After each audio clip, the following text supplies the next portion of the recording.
Hello बच्चों आज हम लोग कूलम्स लॉ पे बेस्ड कुछ एग्जाम्पल पढ़ेंगे, ठीक है। और इससे रिलेटेड एक एग्ज़ाम्पल मैं आपको बताया था जब कूलम्स लॉ पढ़ाया था उस समय। आज हम कुछ और इसके एग्ज़ाम्पल को देखेंगे। इसके बाद हम लोग स्टडी करेंगे इलेक्ट्रिक फील्ड के बारे में, electric field and intensity of electric field lines, right. तो ये एग्ज़ाम्पल जैसा कि लिखा हुआ है, 2 free point charges plus q and plus 4q placed apart a distance x, a third charge is so placed that all 3 charges are in equilibrium. Find out the value and position. यानी वो जो charge की value भी find करना है और साथ में पोजीशन फाइंड करना है of this third charge particle, ठीक। तो इसको हम सॉल्व करते हैं जनरली इक्विलिब्रियम का कंडीशन से, ठीक है। और इक्विलिब्रियम में जैसा जानते हैं आप कि कोई भी बॉडी या कोई चार्ज पार्टिकल इक्विलिब्रियम में कब है, जब उस पर नेट फोर्स 0 हो और एक होता है नेट टॉर्क। तो यहाँ टॉर्क की बात तो करेंगे नहीं, ठीक है। हम बात करते हैं यहाँ पर नेट फोर्स का, ठीक। तो जब हमें पोजीशन निकालना हो चार्ज पार्टिकल पर, तो दो चार्ज पार्टिकल, जैसे मान सपोज करते हैं हम लोग प्लस q चार्ज पार्टिकल यहाँ है और यहाँ पर है plus q charge particle plus 4q charge particle ये, और पहले से दे रखा है इसमें आपका कि ये जो है x डिस्टेंस पर एक थर्ड चार्ज पार्टिकल में के बारे में पूछ रहा है कि वो थर्ड चार्ज पार्टिकल को कहाँ पे रखें और उस थर्ड चार्ज पार्टिकल की वैल्यू क्या हो जिससे कि पूरा होल सिस्टम इक्विलिब्रियम में रहे।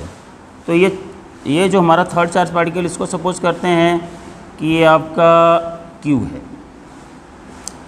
यानी Q है प्लस Q, और इसको हम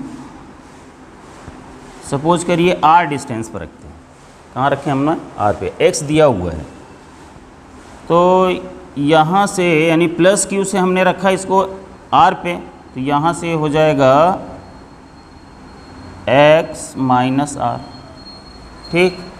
अब इस पर net force due to this and net force due to this, ठीक है। तो जाहिर सी बात है इसका फोर्स जो है इधर काम करेगा, इसका फोर्स इधर काम करेगा। तो पहले से ही हम कंसीडर कर लेते हैं डायरेक्शन। तो डायरेक्शन को हम पहले से यहाँ से कंसीडर कर लिए हैं, इसलिए डायरेक्ट हम इक्वेट करके लिख सकते हैं K Q दिस फोर्स, यानी फोर्स इधर जो इस डायरेक्शन में लग रहा है F डैश, सपोज करिए Q upon R square, and force applied by this charge particle on this charge particle this F double dash. और ये जान रहे हैं कि इक्विलिब्रियम के केस में F dash F double dash के क्या होना चाहिए? इक्वल होना चाहिए। अब हो जाएगा आपका 4K Q और ये रहा Q, यहाँ पर हो गया X minus R whole square, ठीक है। तो बहुत सारी चीज़ें कैंसिल हो जाएंगी, है ना, ये आपका। अब यहाँ पर केवल ये बच जाएगा 1/R square and here 4 upon X minus R whole square, ये रहा। After solving this, you may get the answer taking square root both side of this। तो स्क्वायर रूट आप इसके दोनों तरफ ले लेंगे, तो ये हो जाएगा आपका, इसको मिटा देते हैं, ये हो जाएगा इस चीज़ को हम यहाँ पे सॉल्व कर देते हैं, यहाँ पे इसको, इस इक्वेशन को। तो ये हो जाएगा taking square root both sides, तो 1/R 2 upon X minus R means 2r is equal to x minus r, ये r इधर आएगा 3r, ठीक है। और हमें निकालना किसकी वैल्यू, r की, यानी 3r is equal to x, this implies that r is equal to x by 3। तो पोजीशन तो हमें पता चल गया, ये x बाई 3 पोजीशन पे होगा किस चार्ज पार्टिकल से, स्मॉल वाले से, जैसा कि हमने देखा था स्मॉल वाले चार्ज पार्टिकल से, ठीक। अब पूछ रहा है कि इस चार्ज, थर्ड चार्ज की वैल्यू क्या होगी। तो थर्ड चार्ज की वैल्यू, जब चार्ज की वैल्यू फाइंड करना हो तो याद रखिए कि कार्नर वाले चार्ज पर नेट फोर्स को 0 ले लेते हैं, यानी इक्विलिब्रियम में। भाई पूरे सिस्टम में तो किसी पर भी तो नेट फोर्स 0 होना चाहिए, तभी तो सिस्टम इक्विलिब्रियम में होगा तीनों चार्ज का।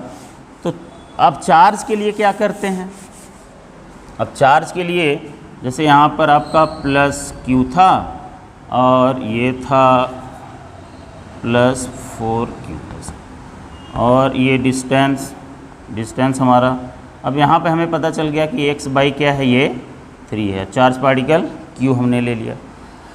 हम किसी एक पे, अब यहाँ पे x बाई 3 है तो जाहिर सी बात है ये क्या होगा, x माइनस x बाई 3 यानी 2x बाई 3। ये यहाँ से यहाँ तक की डिस्टेंस ये है, यहाँ से यहाँ तक की डिस्टेंस ये, राइट। तो अब हम लोग इस पर नेट फोर्स फाइंड करते हैं इन दोनों चार्ज का।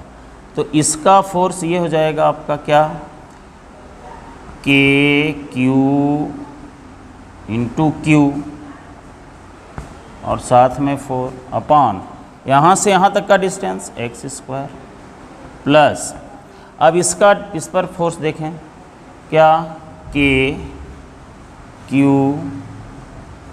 और साथ में 4, क्योंकि अपॉन 2x बाई 3 का होल स्क्वायर, 2x बाई यानी 2x बाई 3 का होल स्क्वायर, ठीक है। This must be equal to 0। तो ये देखिए आपका ये Q ख़त्म हो गया, ये ख़त्म हो जाएगा, K ख़त्म हो गया, कह लीजिए 4 भी ख़त्म हो जाएगा, है ना।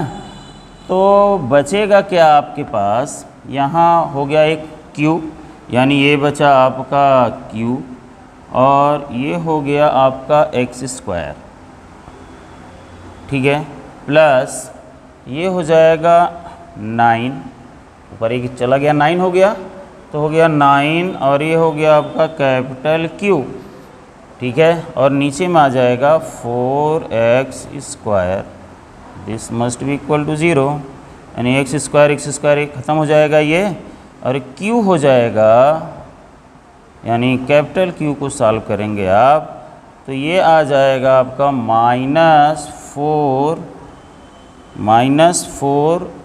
Q upon 9।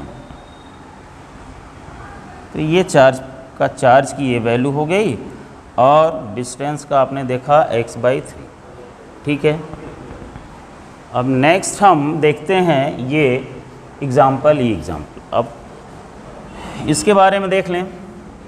ये हो गया पूरा, ये कंप्लीट हो गया ये एग्ज़ाम्पल, इसका हमने सोल्यूशन आपको बता दिया, क्या आया -4q बाई 9, है ना। आप देखिए जैसा कि इसमें लिखा 3 charges each q are placed at the corners of an equilateral triangle. तो इक्विलेटरल ट्रायंगल सपोज करते हैं ये है, उसके कॉर्नर्स पे रखा गया है। एक थ्योरम आपको बताया था, सुपरपोजिशन प्रिंसिपल बताए थे कैसे सॉल्व करते हैं, है ना, सुपरपोजिशन प्रिंसिपल कैसे अप्लाई करते हैं। तो ये इक्विलेटरल ट्रायंगल है, सारे इसके साइड्स सेम होते हैं, हम जानते हैं, ये है, ए है, ए है, ठीक है। तो सारे साइड इसकी ये एंगल भी आप जान रहे हैं कि एंगल सब एंगल इनके दो साइड्स के बीच में एंगल कितना होता है, 60 डिग्री का होता है, ठीक। तो कह रहा है equilateral triangle, 4 charge particle is placed at the centroid of this triangle, forward value 4 charge particle Q रखा गया है। इस Q की वैल्यू फाइंड करनी है जिससे कि ये पूरा सिस्टम इक्विलिब्रियम में रहे।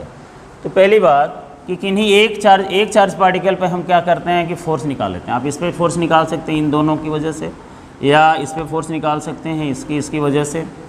तो हम यहाँ पे इसी पे देख लेते हैं फोर्स क्या है ये, और जहाँ देख रहे हैं कि ये डिस्टेंस a है और q, तो q और q है ये, और यहाँ पर भी q और q है और डिस्टेंस सेम है, तो फोर्सेस सेम हो जाएंगे। यानी F फोर्स लगा, सपोज करिए F इस पर यहाँ, और ये फिर फोर्स लगा होगा इस डायरेक्शन में ऐसा, ठीक है। तो ये भी हो गया F। एक्चुअली F की वैल्यू क्या होगी ये देख लीजिए, F is equal to K। अच्छा, एक चीज़ याद रखिए कि हम K पूरा चार्ज पार्टिकल जो भी है इसमें स्पेस में रख रहे हैं या फिर एयर में, है ना। स्पेस और एयर अबाउट नियर एक ही होता है। तो ये हो जाएगा Q इंटू Q, तो Q square K Q square, और डिस्टेंस इनके बीच का है A, तो A स्क्वायर हो गया। यानी फोर्स की ये वैल्यू है, F की वैल्यू है। अब देखिए ये एंगल कितना होता है 60, सेंट्रॉइड है ये 60 होता, तो ये भी कितना हो जाएगा 60। अब 60 डिग्री। अब इन दोनों का रिजल्टेंट, इस F और F का रिजल्टेंट यहाँ पे अगर हम देखें तो ये हो जाएगा सपोज करिए F डैश। और वेक्टर में आपने पढ़ा होगा एडिशन ऑफ वेक्टर में कि टू फोर्सेस के बीच का एंगल थीटा हो तो फार्मूला होता है F इक्वल टू रूट में F1 square plus F2 square plus 2F1 F2 cos theta. तो यहाँ पे भी वैसा ही कुछ है ये, यानी F डैश की वैल्यू हम लोग इस तरह से फाइंड कर सकते हैं, F square 2F into F square cos 60। तो cos 60 की बेटा वैल्यू जो है वो होती है 1/2, तो 1/2 और ये 2 कैंसिल हो जाएगा, यानी हो जाएगा ये ओवरऑल अगर हम देखें तो हो जाएगा F डैश हो जाएगा F√3, ठीक है, F√3। अब कह रहा है कि इसके सेंट्रॉइड पे एक चार्ज Q रखा गया है। इस Q की क्या वैल्यू हो कि इस पर F, इसका फोर्स जो है F डैश के इक्वल हो लेकिन अपोजिट हो। तो जाहिर सी बात है कि ये पॉजिटिव है तो ये क्या होना चाहिए, निगेटिव। वैसे भी सॉल्व करेंगे तो आ जाएगा ये। अच्छा, ये जो डिस्टेंस होता है ये होता है FA/√3 से सेंटर से और इसके कार्नर्स के बीच, यानी सेंट्रॉइड और कार्नर के बीच का जो डिस्टेंस है वो होता है A/√3। आपने पढ़ा होगा, ठीक है, 10th क्लास में और फिर ज्योमेट्री में इसको। तो इस पर देखिए नेट फोर्स, तो आपका इस पर F डैश ये है, F डैश, और यहाँ पे एक चार्ज पार्टिकल है Q जो कि इस पर फोर्स लगाता है, और ये फोर्स का डायरेक्शन इधर होना चाहिए, यानी नेट फोर्स इस पर 0 होना चाहिए, ये जैसे F डबल डैश है ना। तो F dash plus F double dash this must B 0। यहाँ देखिए F dash plus F double dash this must B 0, ये 0 होना चाहिए ये, ठीक है।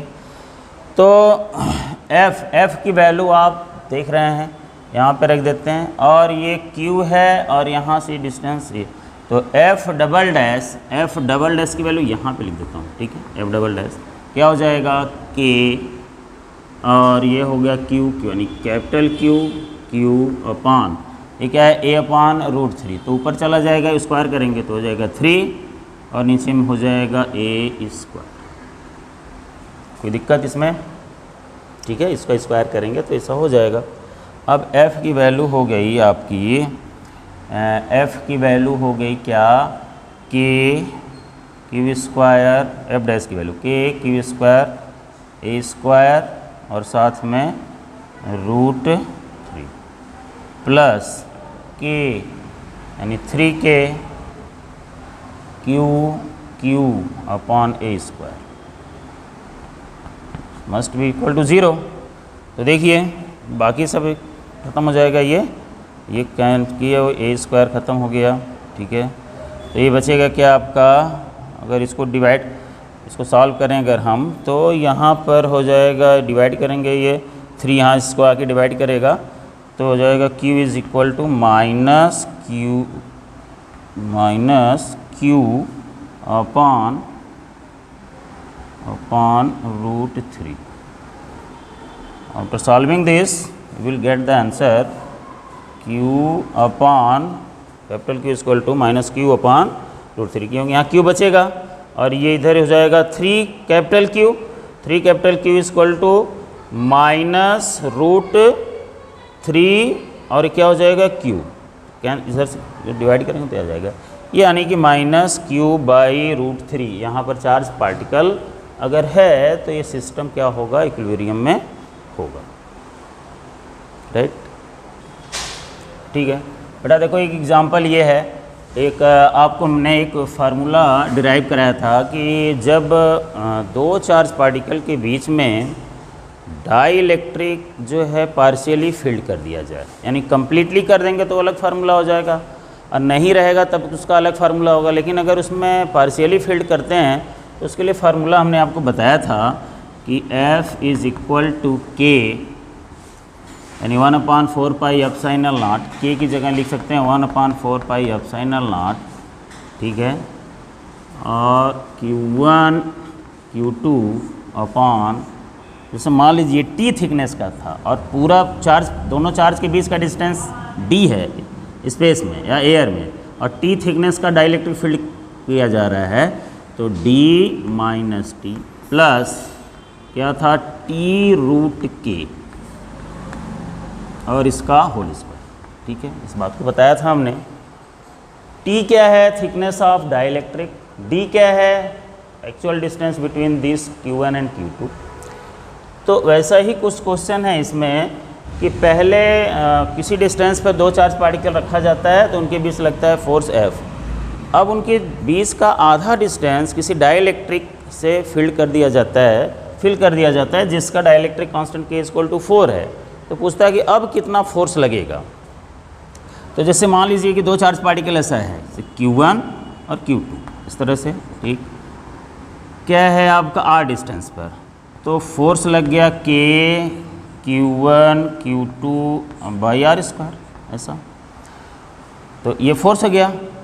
अब अगर कह रहा है कि इन्हीं चार्ज पार्टिकल के बीच में डिस्टेंस यही है, अगर इनका आधा पार्ट K = 4 से फील्ड कर दिया जाए, ठीक है, राइट, Q1 Q2, तो अब फोर्स क्या होगा, तो फोर्स F = हो जाएगा K F डैश, क्या हो जाएगा K Q1 Q2 वही रहेगा, D पहले क्या था, D मतलब R, तो R माइनस आधा भर दिया गया यानी R/2, तो R/2 और ये हो गया प्लस यानी R/2 और रूट K का मतलब 4, K की जगह कितना है 4। अब इसका क्या हो जाएगा, होल स्क्वायर, ठीक है, इसका होल स्क्वायर, इसको यहाँ सॉल्व कर देते हैं। देखिए तो K Q1 Q2 ये खत्म हो, ये R/2 है और यहाँ पर ये 2 हो जाएगा, 2 से कैंसिल, R/2 प्लस R यानी 3R/2 का होल स्क्वायर, यानी F डैश हो जाएगा आपका 3R/2 का होल स्क्वायर, नीचे ऊपर में चला जाएगा तो हो जाएगा 4, यानी 4 और 3 का स्क्वायर 9, 4K Q1 Q2/r²। ये अब इसकी जगह आप लिख सकते हैं क्या, F, यानी F डैश कितना हो जाएगा 4/9F, यानी 4/9 टाइम ये फोर्स जो है हो जाएगा, न्यू फोर्स जो हो जाएगा वो हो जाएगा आपका 4F/9, ठीक बेटा, ये हो गया। तो इस तरह से कुछ एग्जाम्पल आप कॉलम्स लॉ पे बेस्ड आपने देखा, ठीक। अब नया टॉपिक हम लोग स्टार्ट करते हैं, इलेक्ट्रिक फील्ड, ठीक है, इलेक्ट्रिक फील्ड।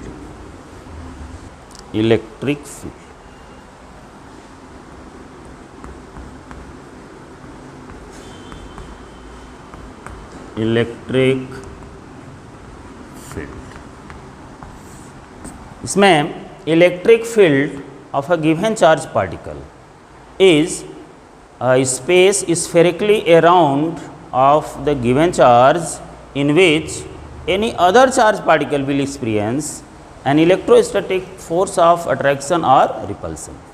यानी कोई भी चार्ज पार्टिकल, सपोज के जैसे Q, कोई चार्ज हमने लिया, ये अपने चारों तरफ एक अपनी शक्ति का प्रदर्शन करता है, अपनी एक फील्ड बनाता है, एक अपना जो है स्ट्रेंथ को ये डेवलप करता है, और उस फील्ड के हेल्प से जब कोई किसी थर्ड चार्ज पार्टिकल, कोई चार्ज पार्टिकल इसके फील्ड में जो आता है उस पर ये क्या करता है, फोर्स को अप्लाई करता है। कोई चार्ज पार्टिकल आया इसके भीतर तो उस पर क्या करेगा, ये फोर्स को अप्लाई कर देगा। तो ये अपना एक एरिया बनाता है, यानी क्षेत्र बनाता है, जिस पर कि इसका इलेक्ट्रिक फोर्स अप्लाई कर सके अपने फील्ड के हेल्प से।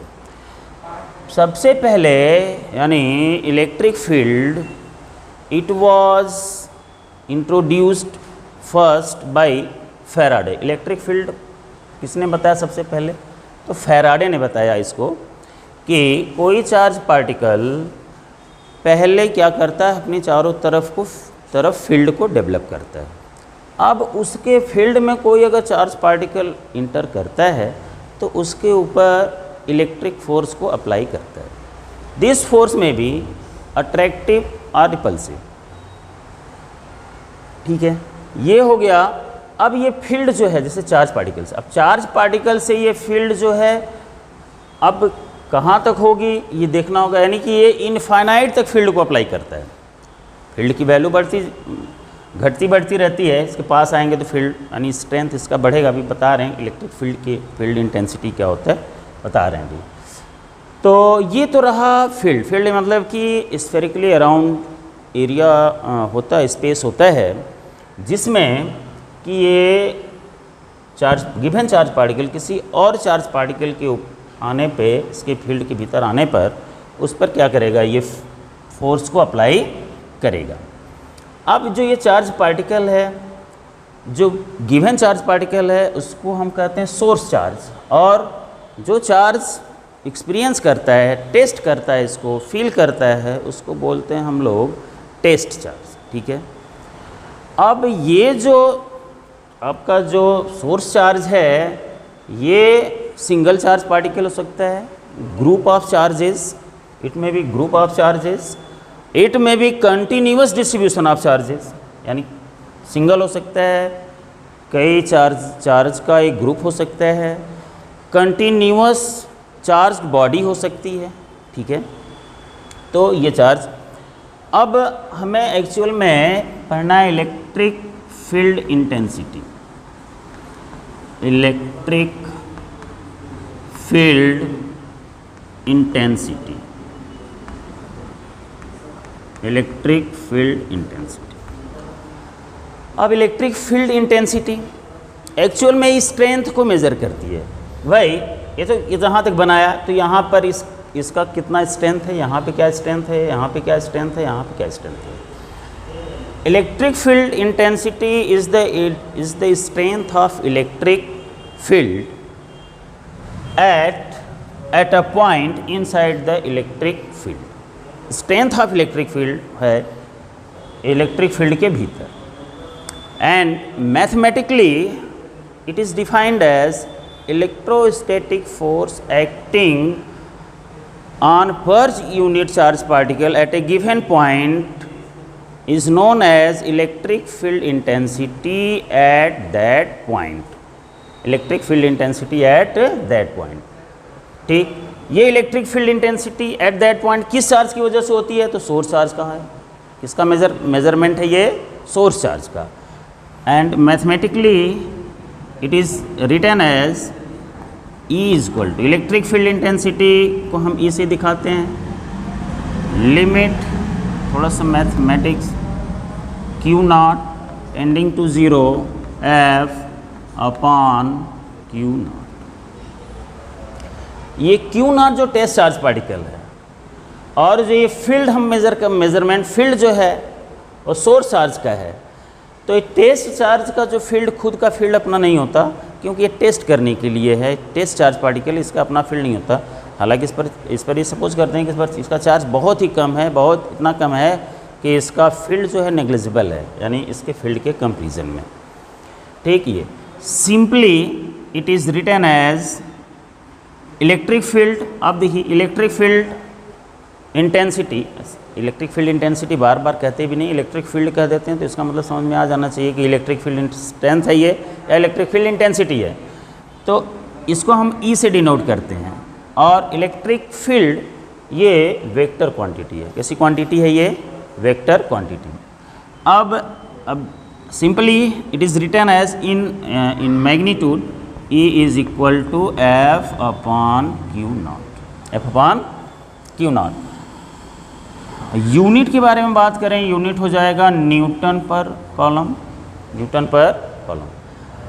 अब पहले E आता, पहले कोई भी चार्ज पार्टिकल फील्ड को अपना बना लेता है और इस फील्ड की वजह से फोर्स लगाता है, जिसको हम इस तरह से मेज़र कर सकते हैं। F equal to E into Q naught. Test कर सकते, मतलब फोर्स इस पर फाइंड कर सकते हैं आप। यूनिट हो गया ये, वेक्टर क्वांटिटी है, ठीक है। अब चूँकि ये वेक्टर क्वांटिटी है तो इसको हम लोग क्या करते हैं कि वेक्टर फॉर्म में भी इलेक्ट्रिक फील्ड को हम लोग डिनोट कर सकते हैं। यानी इलेक्ट्रिक फील्ड, अब बात देखिए, इलेक्ट्रिक फील्ड लिखूंगा, लेकिन ये जो है इलेक्ट्रिक फील्ड इंटेंसिटी के बारे में बात कर रहे हैं, या फिर लिखिए इलेक्ट्रिक फील्ड इंटेंसिटी लिख दें, इलेक्ट्रिक फील्ड इंटेंसिटी ही लिख दें। ये आपने देख लिया इलेक्ट्रिक फील्ड इंटेंसिटी। अब इसको इलेक्ट्रिक फील्ड इंटेंसिटी ये इन वेक्टर फॉर्म, जैसे कोई चार्ज है Q, अब यहाँ पे इसका फील्ड है तो जाहिर सी बात है ये इससे आपका अवे फील्ड, तो ये E का वेक्टर फॉर्म हमें अगर फाइंड करना है तो ये हो जाएगा E is equal to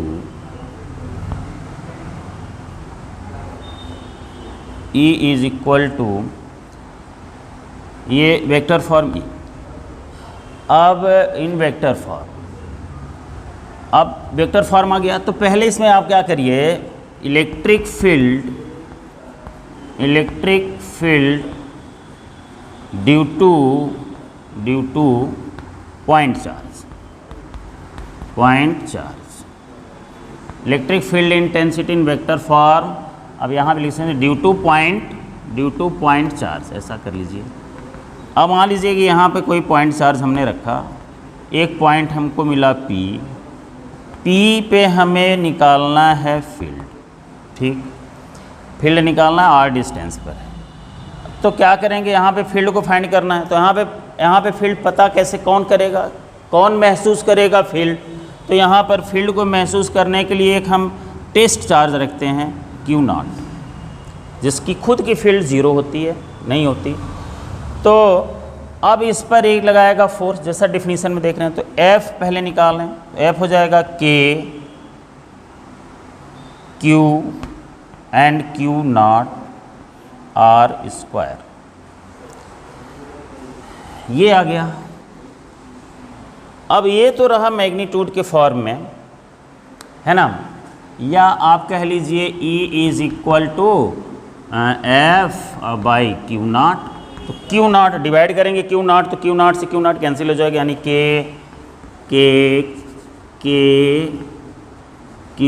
Q naught R square Q naught नीचे लिखिए, कैंसिल करिए, तो ये आ जाएगा Q अपॉन R स्क्वायर।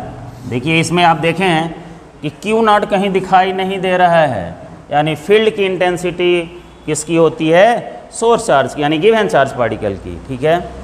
यानी फील्ड जो है किसका हम लोग मेज़र करते हैं, गिवन चार्ज पार्टिकल का। अच्छा, ये कब पूछा जाता है कि भाई फील्ड कहाँ तक होती है, तो फील्ड इनफाइनाइट तक होती है।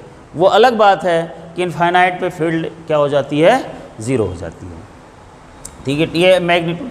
अब इसको वेक्टर फॉर्म में अगर हमको लिखना है तो कैसे लिखेंगे, Q R cap upon R square. ये इसको बोलते हैं रेडियल वेक्टर R, या फिर इसको ऐसा भी लिख दीजिए Q vector R upon R cube, vector R upon R cube. E is equal to Q vector R upon R cube.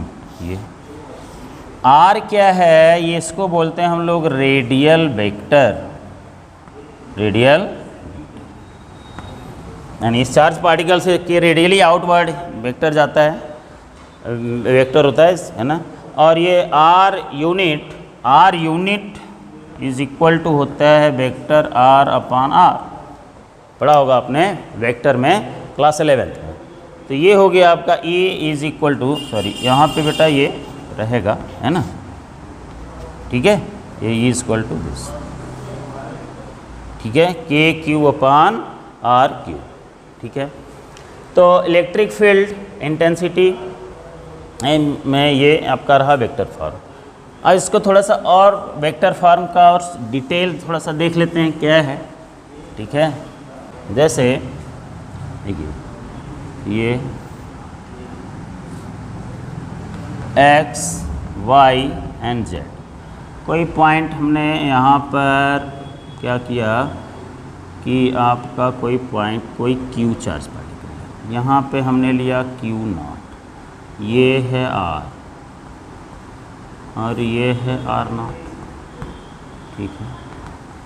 अब हम Q का इस पॉइंट P पे देखना चाह रहे हैं इलेक्ट्रिक फील्ड, क्या चीज़, इलेक्ट्रिक फील्ड। कैसे लिखेंगे, E इज इक्वल टू इस तरह के फॉर्म में तो हो जाएगा K Q, ठीक, K Q, और ये हो जाएगा vector R0 minus R upon mod of R0 minus R whole cube. R0 minus यानी इसका डायरेक्शन इधर ही होगा, ये फील्ड का डायरेक्शन ही ये है, ये अबे ठीक है, ये ठीक है। और इसका और कुछ आपका जो है एक्स वाई जेड के फॉर्म में, ठीक है, यानी वेक्टर को हम इस तरह से भी along x, along y, along z, यानी कंपोनेंट के फॉर्म में कैसे लिख सकते हैं, तो हो जाएगा E x i cap, E y j cap, E z k cap, ये वेक्टर, यानी ये भी वेक्टर का फॉर्म होता है, ठीक है। अगर कोई पोजीशन P पोजीशन पे हमें फील्ड फाइंड करना है जो कि एक्स वाई जेड से क्या है, ए बी सी डिस्टेंस पर है, ठीक है, ए बी सी डिस्टेंस पर है, तो वेक्टर R जो होगा वो क्या हो जाएगा, a i cap, a b j cap, c k cap, ऐसा हो जाएगा ये। यानी वेक्टर R अगर कहें आप तो हो जाएगा a square plus b square plus c square. ये आप पढ़े हुए हैं क्लास 11th के वेक्टर में, ठीक। तो ये हो गया ये। अगर इसको हम लोग अगर इस फॉर्म में अलॉन्ग एक्स, यानी हम लोग इलेक्ट्रिक फील्ड का डायरेक्ट अलॉन्ग एक्स का यानी component of this field along x axis अगर हम फाइंड करें तो ये जो है क्या हो जाएगा, ई एक्स, ठीक है। यानी अगर हम लोग वेक्टर के फॉर्म में इस तरह से देखें, E is equal to k q vector r upon r cube, ऐसा लिखें तो इसको थोड़ा सा ध्यान दीजिएगा। देखिए E is equal to k q, r को लिख सकते हैं a i cap, b j cap, c i j k cap, और यहाँ पे हो जाएगा आर की वैल्यू ये है, यानी इसको ये भी लिख सकते हैं ए square b square plus c square का पावर 1/2, ऐसा लिख सकते हैं आप।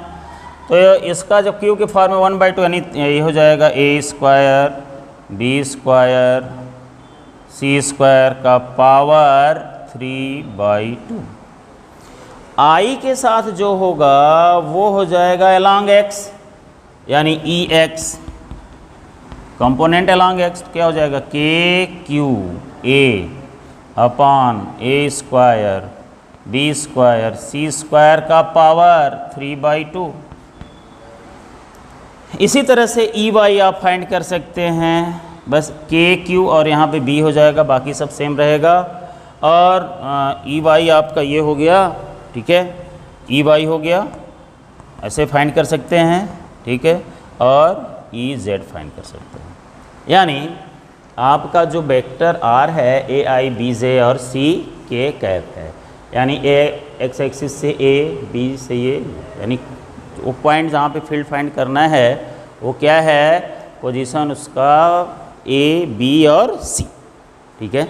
तो बेटा ये हो गया इलेक्ट्रिक फील्ड इन वेक्टर फॉर्म, वेक्टर फॉर्म में ये आपका इलेक्ट्रिक फील्ड हो गया, ठीक है।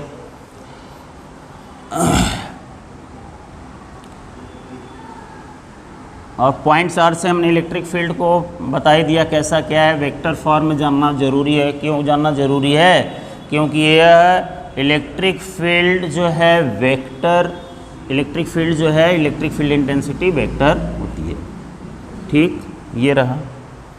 अब इलेक्ट्रिक फील्ड लाइंस इसी में आते हैं, इसी सीक्वेंस में आगे। अब अच्छा एक चीज़ और, कि अगर हम लोग ग्राफ प्लॉट करें ई और आर में, ई और आर में, तो ई इक्वल टू आप देख ही रहे हैं कि के क्यू बाई आर स्क्वायर। तो ई और आर में अगर आप ग्राफ प्लॉट करेंगे तो ये चूँकि इस तरह से ग्राफ आपका है ना,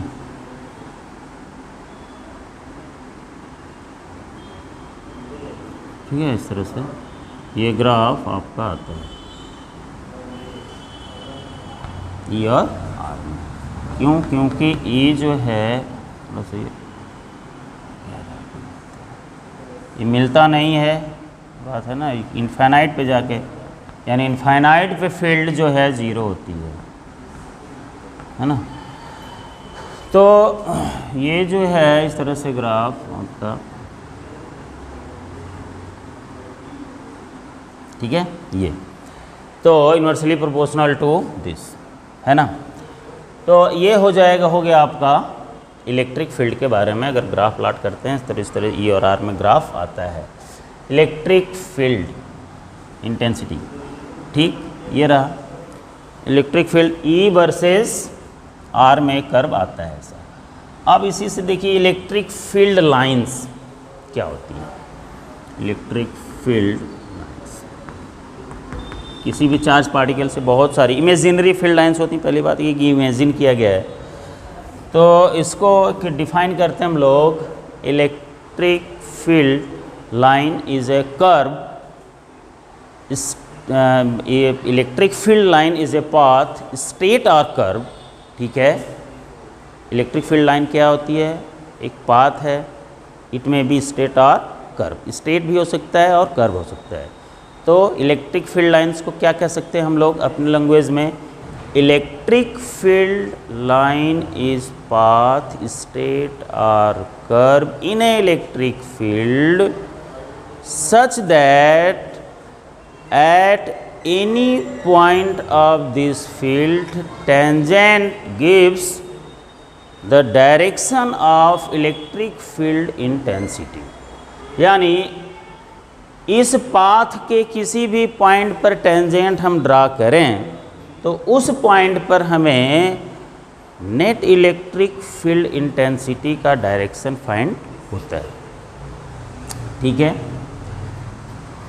electric it originate from positive charge and it terminates at negative charge, यानी पॉजिटिव चार्ज से ये ओरिजिनेट होती हैं, it originate from positive charge and terminates at electric field. अच्छा, इसका ये जो लाइन है, ये पहले चार्ज के करीब में देखेंगे आप तो ये लाइन बड़ी होती, फिर जैसे जैसे आगे जाते हैं छोटी होती जाती है। इसका मतलब हुआ कि इसका जो स्ट्रेंथ है इलेक्ट्रिक फील्ड इंटेंसिटी का चार्ज पार्टिकल के करीब में ज़्यादा होता है और जैसे जैसे दूर जाते हैं इंटेंसिटी कम होती जाती है, ठीक। ये फील्ड लाइंस है ना। तो ये जो है electric field lines it originate यानी ये उत्पन्न होती हैं कहाँ से, प्लस से, और निगेटिव चार्ज कहीं भी हो।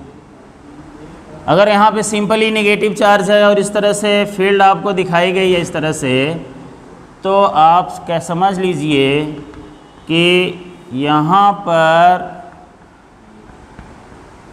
ये केवल नेगेटिव है, तो कहीं ना कहीं पॉजिटिव है, यानी इन्फिनिटी पे पॉजिटिव है, कहीं कहीं पॉजिटिव है, इसका मतलब इनफाइनाइट पे है ना।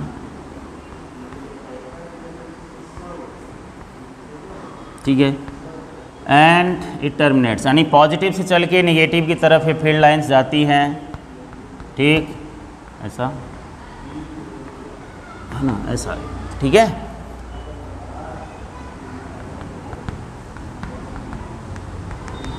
इस तरह से आप दिखा सकते हैं, यानी ओरिजिनेट होती है पॉजिटिव से और टर्मिनेट होती है कहाँ पर, निगेटिव पे। ठीक है, ठीक बेटा।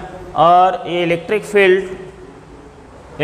फील्ड इंटेंसिटी वहाँ पे ज़्यादा होती है जिस जगह से बहुत सारी इलेक्ट्रिक फील्ड लाइंस पास होती हैं, और जहाँ से जिस एरिया से, पर्टिकुलर एरिया से कम इलेक्ट्रिक फील्ड लाइंस पास होंगी, वहाँ पे इलेक्ट्रिक फील्ड इंटेंसिटी वीक होगा, और जहाँ से ज़्यादा क्रॉस करेंगे वो क्या होगा, आपका स्ट्रांग होगा, यानी इलेक्ट्रिक फील्ड लाइंस वहाँ पे स्ट्रांग होगा। ठीक है, अब जैसे दो पॉजिटिव चार्ज, जैसे यहाँ भी पॉजिटिव चार्ज है, यहाँ भी पॉजिटिव चार्ज है, तो आप फील्ड लाइंस देखेंगे इस तरह से, इसका ऐसा है ना, इसका फील्ड लाइंस इस तरह से आता है, यानी और ऐसे ऐसे ऐसे, यानी यहाँ पर कहीं एक जगह मिलती है जहाँ पे इलेक्ट्रिक फील्ड क्या हो जाती है, ज़ीरो हो जाती है। ठीक है, यहाँ से इलेक्ट्रिक फील्ड लाइंस इस तरह से है ना, पॉजिटिव पॉजिटिव है तो इस तरह से हो जाएगी, राइट। पॉजिटिव निगेटिव है तो बहुत आसान काम है ये, तो इस तरह से इलेक्ट्रिक फील्ड लाइंस है ना,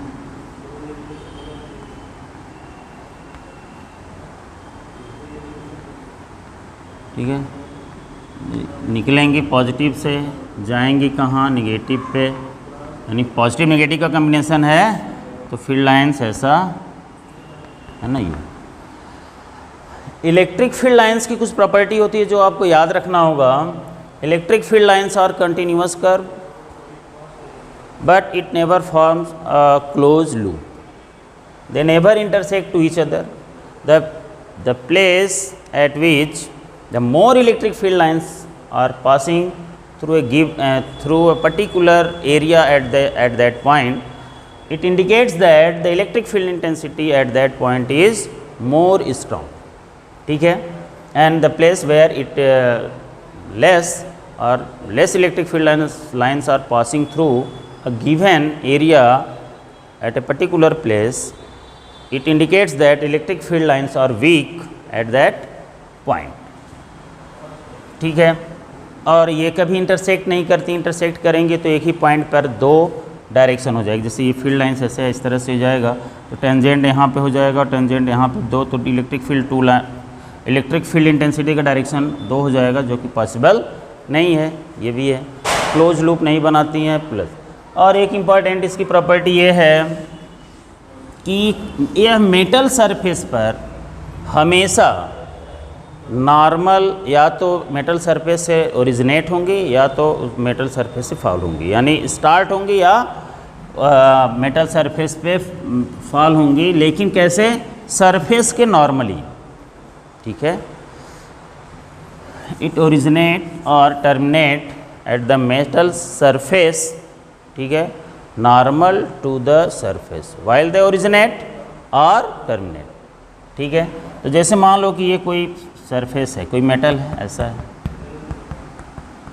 इस तरह से, और यहाँ पर कोई मेटल है इस तरह से, तो यहाँ पे यहाँ से फील्ड देखिए, नॉर्मल ड्रा करना, इसका मतलब यहाँ की फील्ड लाइंस को क्या करिए, ऐसा निकले कि ये इसके सेंटर से मिलती हुई जाए। अब यहाँ से, तब यहाँ से डायरेक्ट ऐसे करेंगे तो फील्ड लाइंस का मतलब इधर से आ रही है, तो इसको इस तरह से करना होगा आपको, ठीक है, यानी ये यहाँ से इसके नॉर्मल सरफेस से आ रही है, ठीक है। यहाँ पे एक निगेटिव हो जाएगा, चूँकि प्लस है ये निगेटिव कर देगा इधर प्लस, तो ये यहाँ से इंडक्शन में मैंने बताया था कि इस तरह से कोई अगर मेटल को के बगल में कोई चार्ज बॉडी है तो ये क्या करता है, इंड्यूस्ड कर देता है निगेटिव चार्ज को यहाँ, तो ये फील्ड लाइन्स इस तरह से। और इलेक्ट्रिक फील्ड लाइन्स मेटल के भीतर नहीं होती, electric field lines is completely absent inside the metal, ठीक। ये इलेक्ट्रिक फील्ड लाइन्स अंदर में नहीं दिखाना है मेटल के भीतर, ये इस सरफेस पे फॉल होंगी या यहाँ से पास होंगी, तो नॉर्मली ये सरफेस है इस तरह से नॉर्मली पास होती हैं, ठीक बेटा। तो ये कुछ रहा इलेक्ट्रिक फील्ड के बारे में, है ना। Electric field lines is completely imaginary lines, ठीक। एक पाथ होता है inside electric field and tangent at any point at this on this path gives the direction of net electric field intensity, ठीक। तो अब बेटा इलेक्ट्रिक डाइपोल, यानी चूँकि अभी हम लोग डिस्क्रीट चार्ज पढ़ रहे हैं अलग अलग, अभी कंटिन्यूस चार्ज बॉडी के फील्ड के बारे में अभी नहीं स्टडी कर रहे हैं, तो पहले हम लोग क्या पढ़ लेंगे, इलेक्ट्रिक डाइपोल, ठीक है। इलेक्ट्रिक डाइपोल, बस एक इंट्रोडक्शन यहाँ पे लिख देता हूँ, ठीक है। इलेक्ट्रिक डाइपोल, है ना, अभी बता दे रहा हूँ सिर्फ ऐसे ही, देखेंगे अभी स्टार्ट करेंगे अब इसका एग्जांपल वगैरह। और डाइपोल तो क्या होता है, it consist two equal and opposite charge particles separated at very small distance, यानी ये डिस्क्रीट चार्ज ही होता है। और डाइपोल का जो नेट चार्ज होता है 0, उनके बीच का एक डिस्टेंस होता है, और इस डाइपोल का एक सेंटर होता है। एग्जाम्पल इसके कुछ होते हैं, जैसे वाटर हो गया, NaCl हो गया, है ना। तो इस तरह से आपका डाइपोल का एग्जांपल है। तो आज के लिए बस इतना ही। अब नेक्स्ट में हम लोग इसका कुछ एग्जांपल डाइपोल और electric field to continuous charge bodies का स्टडी करेंगे, ठीक है, जो कि अब कंपटीशन के लिए JEE मेंस एडवांस और नीट के लिए बहुत ही इम्पॉर्टेंट होगा, ठीक। Okay, thank you for watching this video.